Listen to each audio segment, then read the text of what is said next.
તાલુકાના જૂના નેસડા ગામે વનરાજસિંહ સુજાજી પરિવાર દ્વારા શ્રી ચામુંડા માતાજીની રમેલ જાતર હવન યજ્ઞ કરવામાં આવ્યો.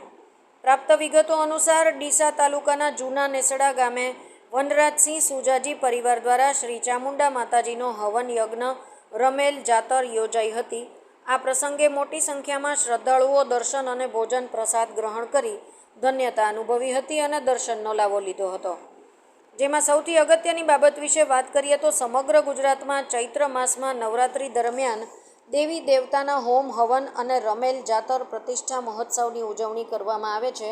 ત્યારે હવે ડીસા તાલુકાના જૂના નેસડા ખાતે રાઠોડ પરિવાર દ્વારા શ્રી ચામુંડા માતાજીનો હોમ હવન કરવામાં આવ્યો હતો. જેમાં હવન યજ્ઞના શાસ્ત્રી ધવલભાઈ ત્રિવેદી દ્વારા વિધિવત પૂજા આરતી કરીને શાસ્ત્રોક્ત વિધિ વિધાન મુજબ મંત્રોચ્ચાર સાથે તલ ઘી જવ હોમાયા હતા અને શ્રી ચામુંડા માતાજીની ચૈત્ર વદ પાંચમના પાવન અવસરે હવન કરીને ધન્યતા અનુભવી હતી અને સૌ લોકોએ દર્શન કરી ધન્યતા અનુભવી હતી.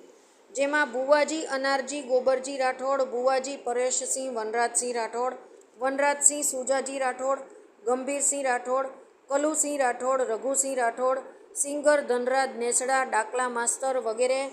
જોકે ચામુંડા માતાજી એક આસ્થાનું કેન્દ્ર માનવામાં આવે છે અને દુખિયાના દુઃખ દૂર કરી સૌ શ્રદ્ધાળુઓને હસતા રમતા આનંદમાં રાખી પોતાના બાળ ગણી ભક્તોની મનોકામના પૂર્ણ કરે છે. રાઠોડ મનુભા, ડીસા.